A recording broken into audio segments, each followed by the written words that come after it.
Buenas, ¿cómo les va? Espero que anden muy bien y con ganas de seguir aprendiendo sobre psicología. Bueno, en esta oportunidad vamos a empezar a hablar sobre psicología cognitiva. Entonces, vamos a recapitular una vez más el recorrido que venimos haciendo. Venimos abordando diferentes escuelas, ¿no? Diferentes escuelas, diferentes teorías, corrientes o escuelas dentro de la psicología. Recordemos que la psicología está dividida, no hay una sola psicología, sino que hay múltiples psicologías, porque hay múltiples teorías en psicología, ¿no es cierto? Entonces lo que hacemos en este primer año es ver cosas básicas sobre cada una y en aquellos casos en los que digamos, es pertinente ahondar más, lo hacemos. Hasta ahora lo hicimos con el conductismo. Entonces, fíjense, o sea, esto de ahondar lo hicimos con el conductismo. ¿Cómo fue el recorrido que hicimos? Vimos la psicología clásica de Wundt, le dedicamos una clase. Ahí tienen una teoría, unidad 1. Cada teoría tiene una unidad. Unidad 2, conductismo. Otra teoría, le dedicamos 4 clases porque es bastante más importante para la educación conocer el conductismo. Tercera unidad, Gestalt, le dedicamos una clase. Cuarta unidad, Vygotsky, le dedicamos una clase. ¿Sí? No porque Vygotsky no sea pertinente para la educación, sino porque es muy difícil conocer a ciencia cierta qué decía Vygotsky y qué no decía Vygotsky. Entonces, como faltan fuentes, no tengo a qué recurrir para dar una buena clase sobre Vygotsky. Esas fuentes son muy dudosas, ¿no? Así que pasamos ahora, entonces tenemos hasta ahora 4 teorías que abordamos. La psicología clásica de Wundt en la primera clase. El conductismo en la segunda, tercera, cuarta y quinta clase. La Gestalt en la quinta clase. ¿Quinta digo bien? Sí, quinta. La psicología de Vygotsky en la sexta clase. ¿Sí? Y hoy vamos con psicología cognitiva. En psicología cognitiva vamos a ahondar, así como lo hicimos en conductismo, acá vamos a ahondar. O sea que no le vamos a dedicar una sola clase, como hicimos con Wundt, como hicimos con Gestalt y como hicimos con Vygotsky, sino que vamos a ahondar. Entonces, esto sería la unidad 5, ¿sí? Unidad 5, psicología cognitiva.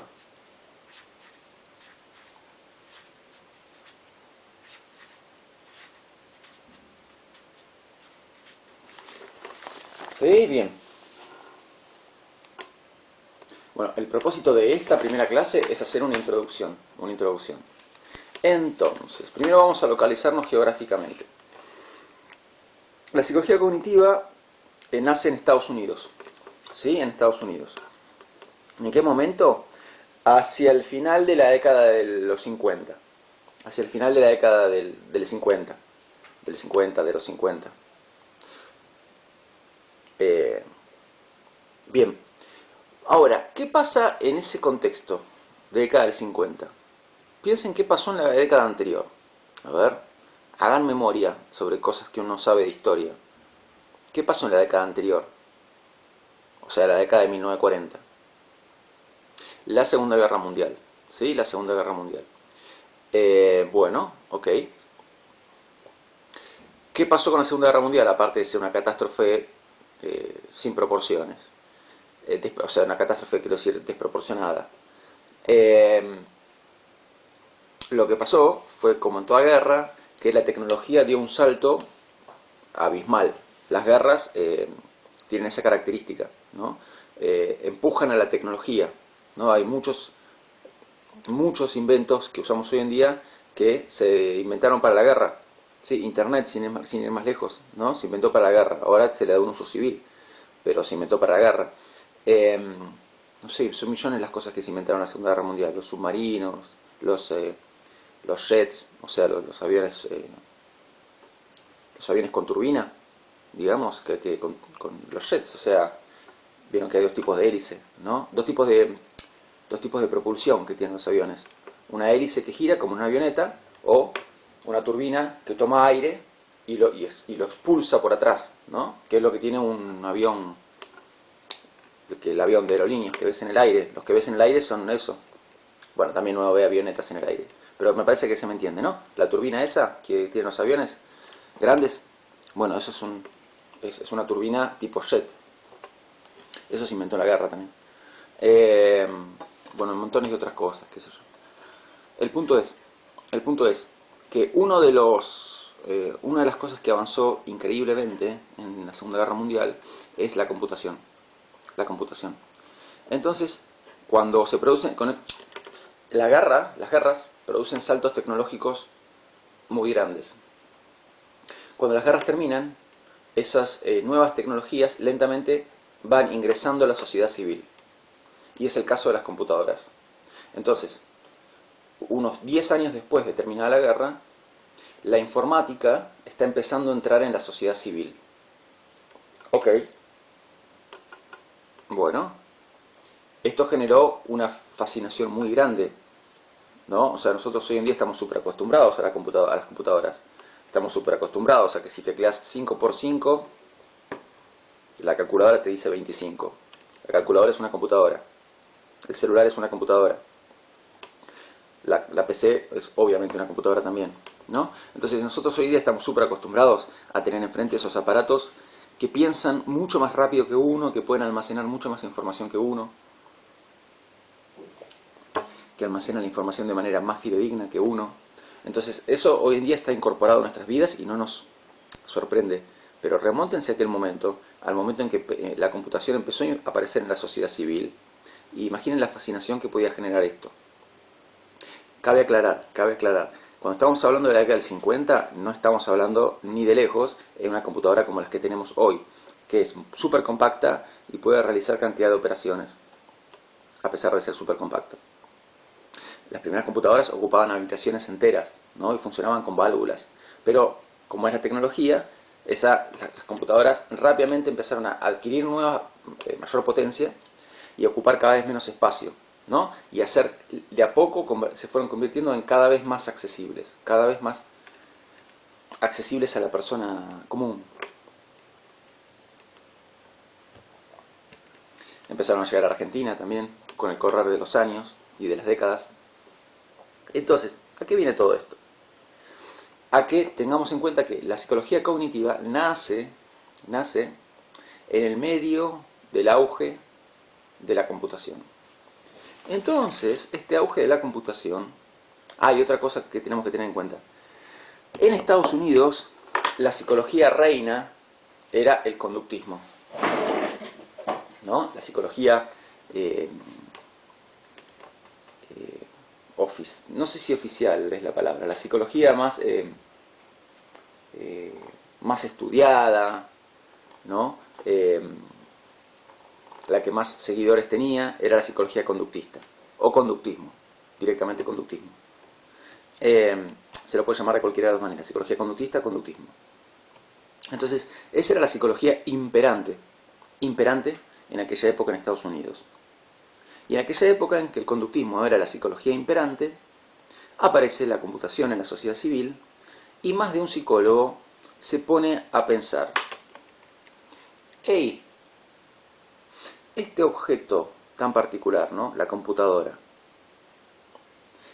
hace muchas cosas que nosotros también hacemos, porque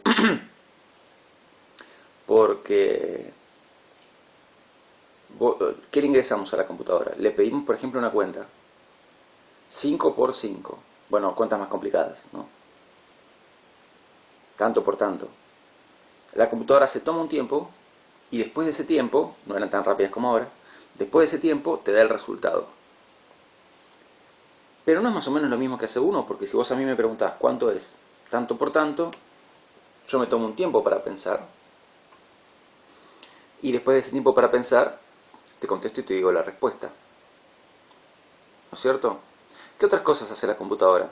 Y le puedes ingresar datos simplemente para que los retenga, que los guarde.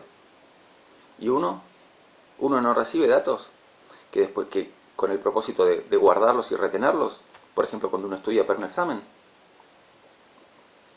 Entonces, como pueden ver, más de un psicólogo empezó a preguntarse: che, ¿no hay como un parecido muy grande entre la computadora y la mente humana? ¿No son como muy así comparables, digamos? Muy similares. Entonces, esto que les estoy planteando yo esto que les estoy planteando yo se llama la analogía mente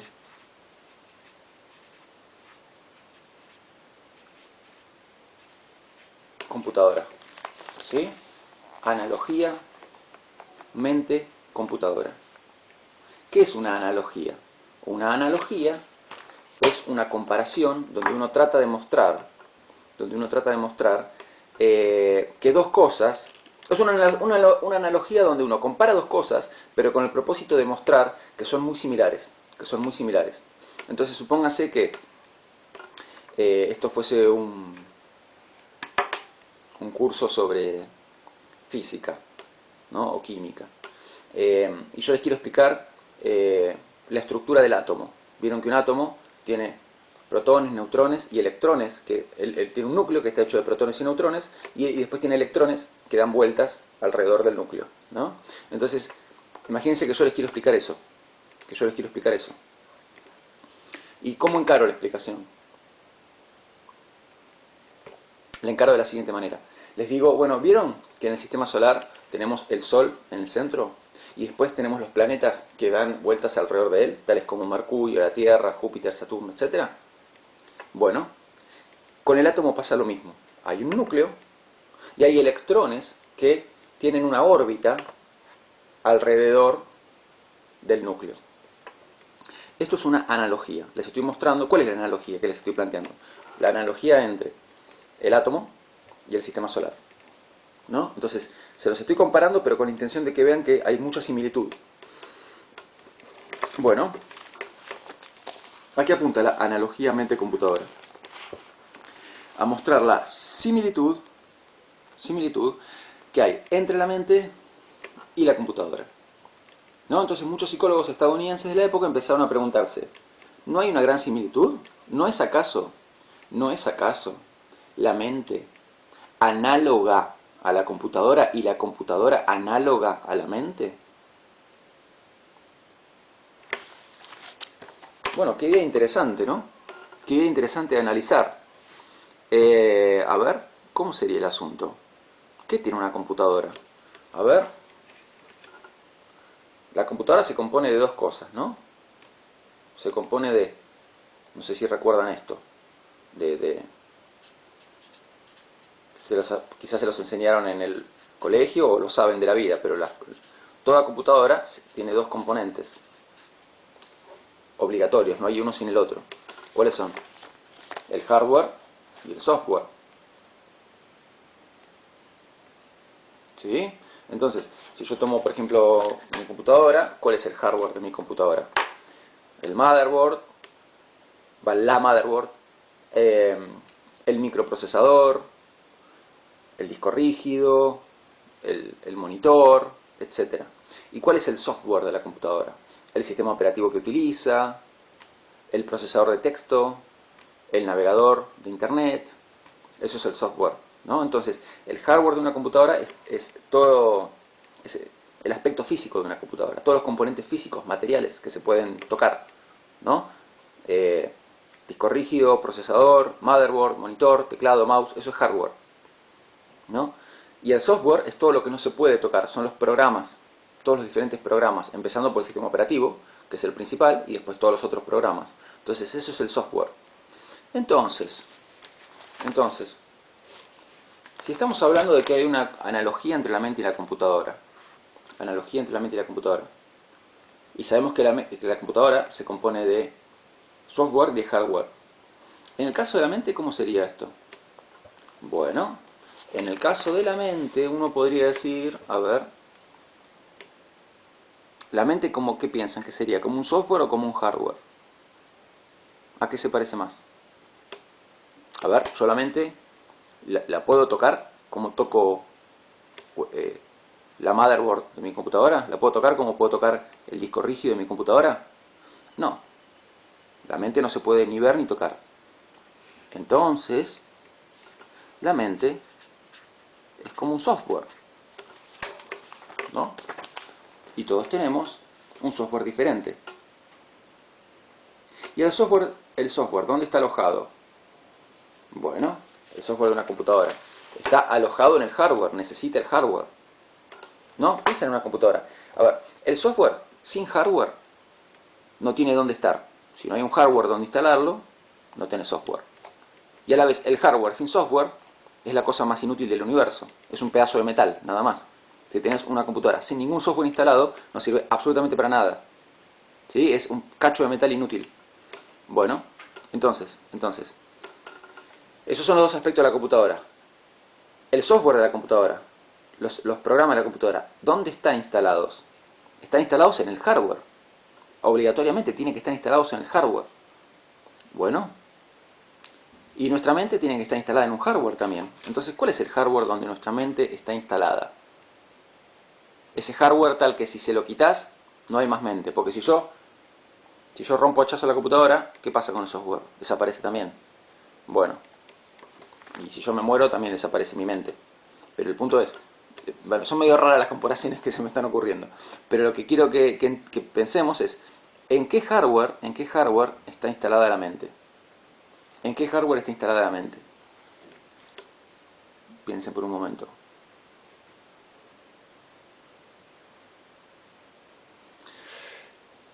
En el cerebro.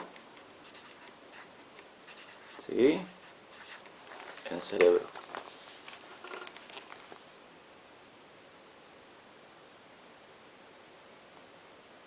Ok. Bien, entonces, para los psicólogos cognitivos, ¿no? O sea, nos parecemos mucho a las computadoras porque, así como las computadoras tienen su software y su hardware, nosotros tenemos también nuestro software y nuestro hardware. Nuestro software sería la mente y nuestro hardware sería el cerebro, que es donde la mente está alojada. Sin cerebro no hay mente. Sin cerebro no hay mente. De la misma manera que sin hardware no hay software, ¿no? Por eso las cosas esas que dije recién, de que si rompo hachazo a la computadora no hay más sistema operativo ni procesador de texto. ¿Por qué? Porque el software necesita del hardware. Entonces nuestro software, que es nuestra mente, necesita de nuestro cerebro, está alojada en nuestro cerebro, ¿no? Entonces ven que para los psicólogos cognitivos hay una comparación acá muy, muy clara, ¿no es cierto? Una analogía, perdón, muy clara.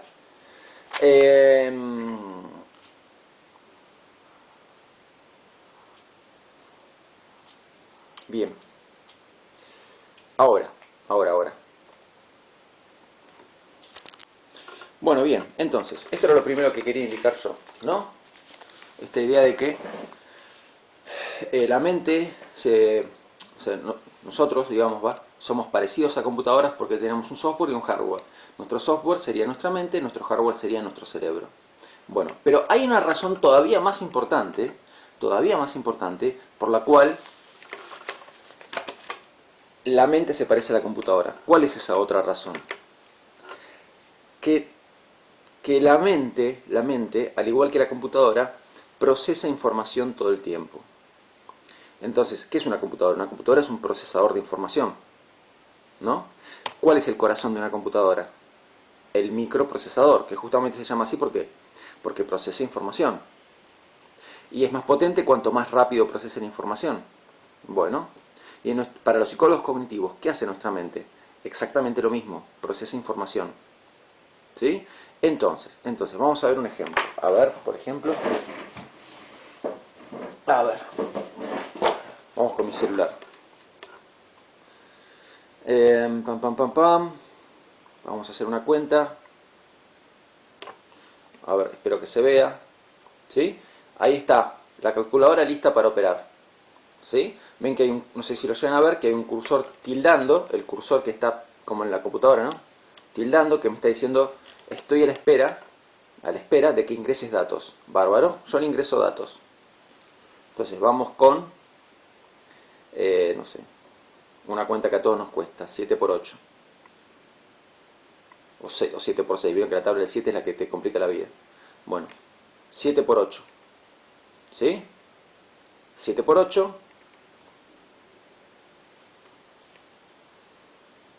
Y voy a apretar igual.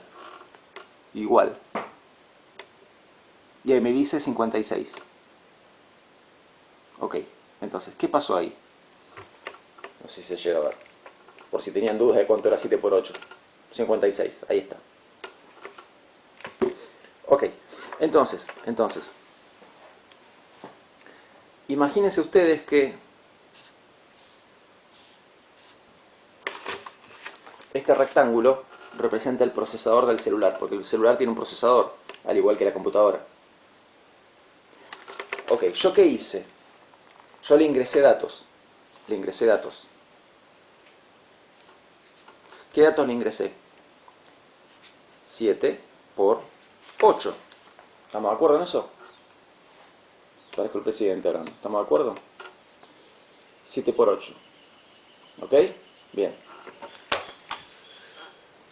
¿Y qué hace la computadora, el celular, que es una computadora?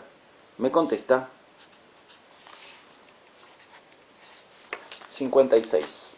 Le ingresé esto y lo que sale es esto de acá.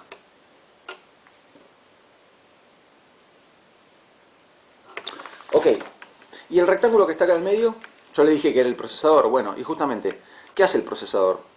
¿Qué hace una computadora? Procesa información. Entonces, lo que ocurre acá en el medio es el procesamiento de la información. El procesamiento de la información.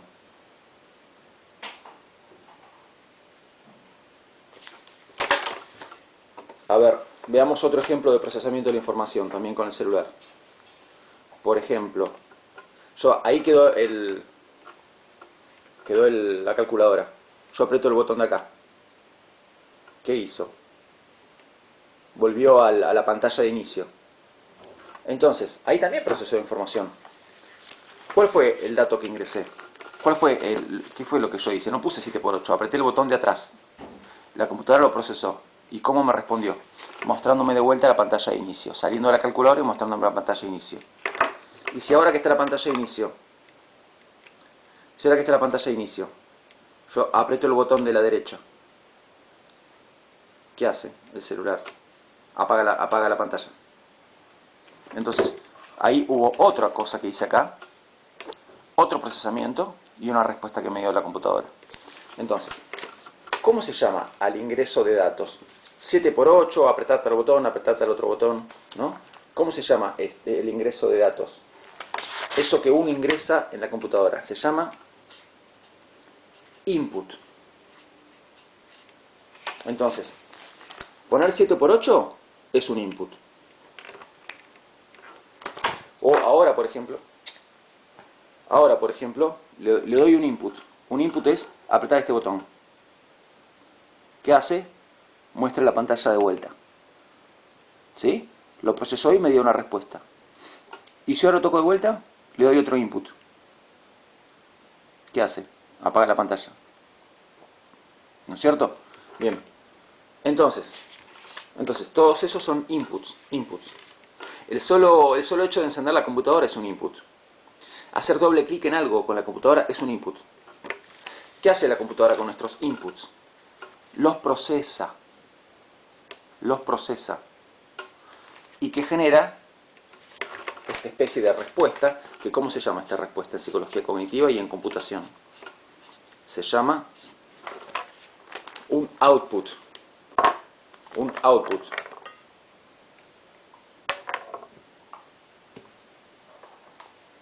¿Sí? Input, output. Entonces, si así como está, yo toco el botón de acá, le doy un input. Lo procesa. ¿Qué output me da? Se encendió la pantalla. Bien. ¿Procesó correctamente la información? Sí, la procesó correctamente, porque si yo toco ese botón significa que quiero empezar a usar el celular. Hasta recién no, porque lo tenía ahí a un costado y con la pantalla apagada, como debe ser. Pero si yo toco el botón, y ¿qué tiene que hacer el celular? Encenderse. O sea, encender la pantalla, encender la pantalla. Entonces, ese es el output que me tiene que dar. ¿Me dio el output indicado? Sí, me dio el output indicado, claramente. Y en el caso de la cuenta,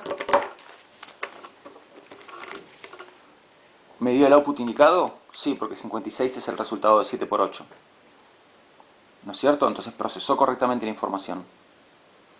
Y si yo estoy con la computadora y quiero empezar a usar el navegador, entonces hago doble clic en el icono del navegador de Firefox, que es el que uso yo. Hago doble clic en el icono de Firefox y abre Firefox. ¿Cuál fue el input y cuál fue el output? El input fue hacer doble clic en el icono de Firefox. Y el output es que apareció se abrió el navegador, se abrió Firefox, ¿no? Bueno, eso es el output. ¿Fue el output correcto? Sí. Sí. Ahora, si yo hago doble clic y no aparece, no abre el navegador, ¿procesó correctamente la información? No, no procesó correctamente la información.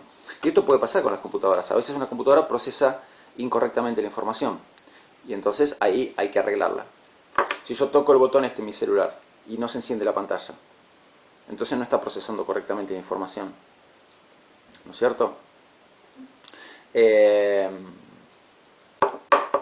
Entonces, esto las computadoras lo están haciendo todo el tiempo. Todo el tiempo.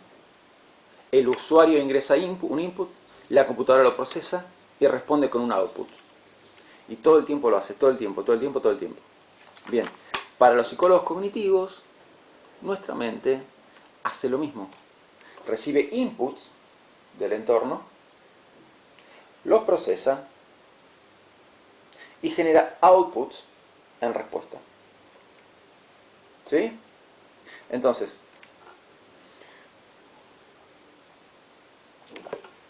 por ejemplo, vamos a dar un ejemplo súper tonto. A ver, qué sé yo. Si yo ahora dejé agua calentando en la pava, yo tengo una pava silbadora. Si yo dejé agua calentando en la pava y empieza a silbar, ahí mi mente está recibiendo un input, ¿sí? Bueno, y yo lo proceso de cierta manera.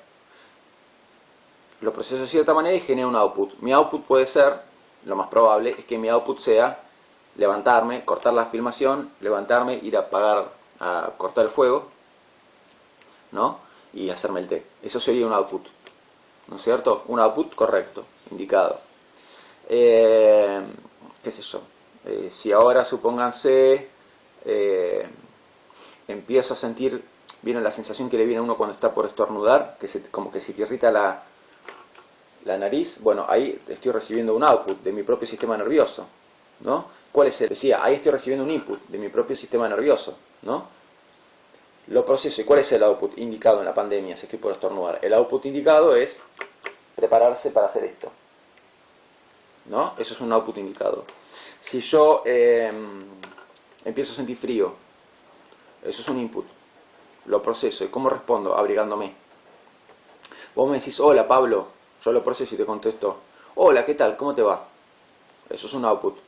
Bueno, ahora nosotros en la vida damos outputs y outputs, ¿no?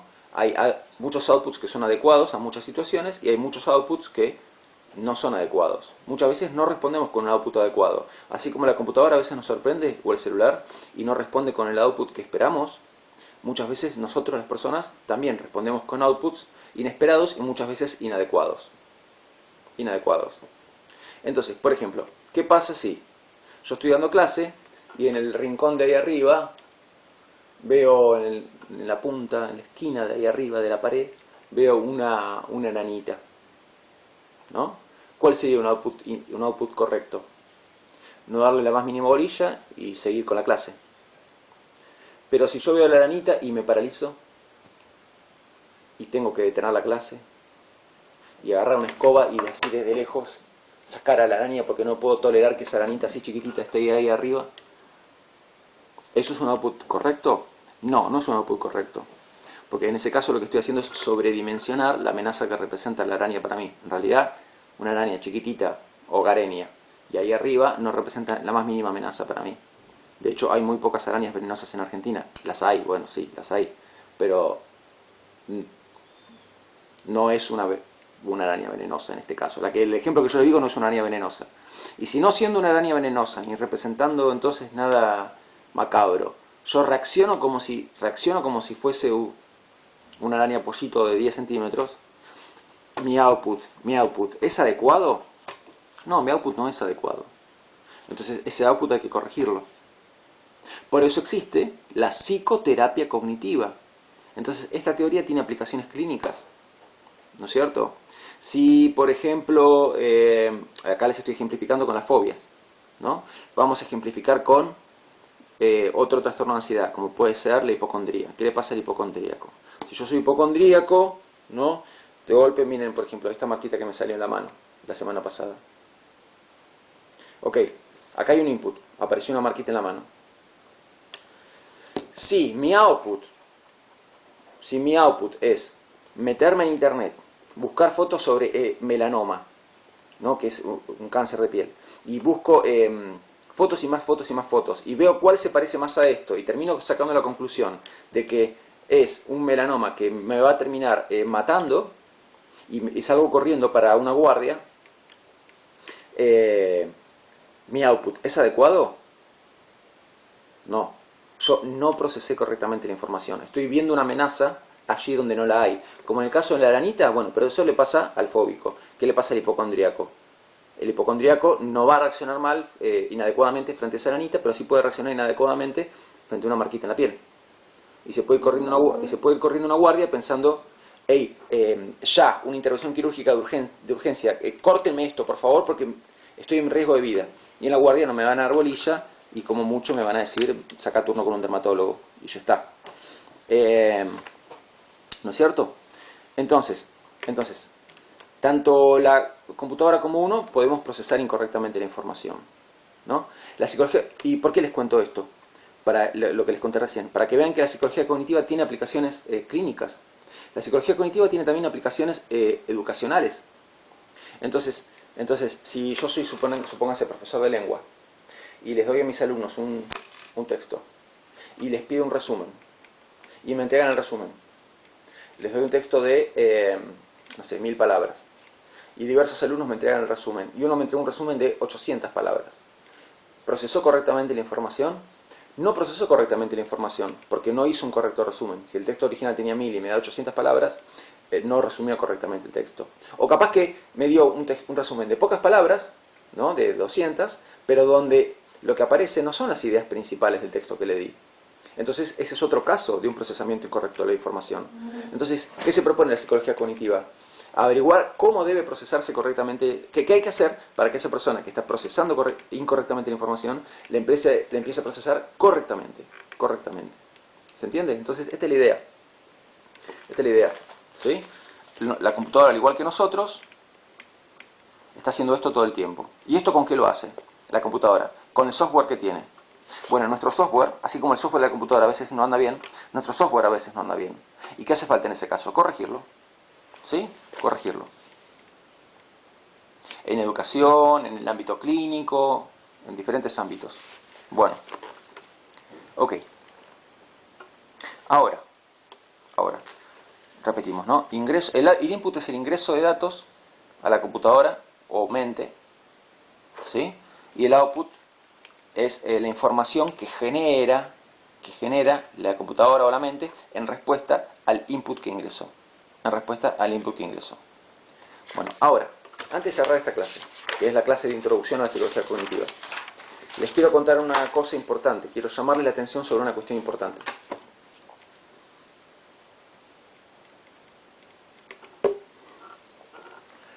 Volvamos sobre cosas que yo estaba diciendo al principio de la clase. Yo les dije al principio de la clase que la psicología cognitiva nace en un momento de la sociedad estadounidense en que la psicología en boga, la psicología imperante, ¿no? La psicología que se enseña en las universidades es el conductismo. Bueno, entonces, ¿qué dicen los psicólogos conductistas sobre la mente? Sobre la mente. Pensemos que el conductismo se llama conductismo porque lo que estudian es la conducta, ¿no? ¿Y quién fue aquel que decía, hey gente, hay que estudiar la conducta porque la conciencia es un fenómeno, es un objeto de estudio muy abstracto, eso de el pensamiento, la imaginación, la sensación, la percepción, no, esas son palabras muy vagas cuyo significado no está claro, así que esas palabras hay que desterrarlas, ¿no? de la psicología. La conciencia, con todos sus fenómenos de conciencia, que son la percepción, etc., no debe ser nunca objeto de estudio de la psicología. Lo que hay que estudiar es lo que se puede ver. ¿Y qué se puede ver? La conducta. ¿Quién decía eso? Watson. Entonces fíjense que ya con Watson arranca como una postura muy tradicional de los conductistas, que es, a ver, ¿qué actitud toman los conductistas frente a la mente? Frente a la mente. Dos posibilidades. Una. O niegan la importancia de estudiar la mente, piensan que estudiar la mente no es relevante, no es importante. ¿Por qué? Porque no aporta nada, ¿sí? Y no hay manera de estudiar científicamente la mente, aparte, ¿no? Porque no se la puede observar. Y la otra postura es directamente decir que la mente no existe, no hay mente. El punto es, en cualquiera de estos dos casos, lo que quiero que me entiendan es que la palabra mente había desaparecido de los libros de psicología. Para la década del 50 en Estados Unidos, la palabra mente ya había desaparecido de los libros de psicología.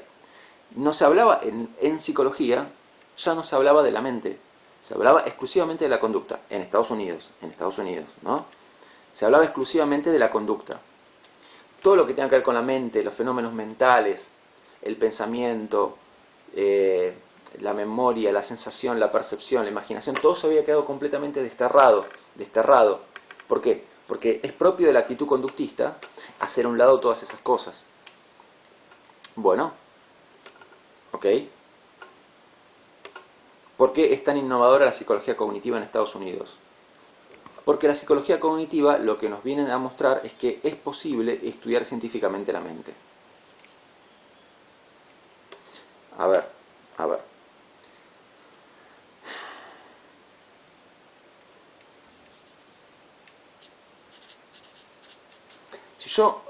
Si yo dibujo de vuelta el esquema que les mostré antes y se lo muestro a un conductista tradicional, ¿no? Un conductista pura cepa, qué sé yo. Y le explico todo esto. Y le pregunto al conductista, ¿qué hay acá? ¿Qué me va a decir el conductista? Me va a decir, yo no puedo saber lo que hay acá, porque no se lo puede estudiar científicamente. Y si se lo pudiera estudiar científicamente tampoco sería muy relevante, porque no aporta ninguna utilidad a la sociedad y todas esas cosas que ya vimos con Watson. Otros conductistas me van a decir, no existe nada acá. Esto decía, otros conductistas me van a decir, no, esto tachalo y hacer directamente una flecha de acá hasta acá. Bueno, ok. ¿Qué van a decir los cognitivos? Los cognitivos van a decir, acá pasa algo, evidentemente pasa algo, ¿no es cierto? Fíjate además que ante un mismo input, las personas dan diferentes outputs. Por ejemplo, la araña, hay diferentes outputs, hay gente que se horroriza, gente que necesita matarla, que quiere matarla automáticamente, y gente que no le da ni 5 borillas, etcétera, ¿no? Lo mismo con la marquita en la piel y con un montón de situaciones más. Entonces, ante un mismo input, las personas respondemos con outputs diferentes.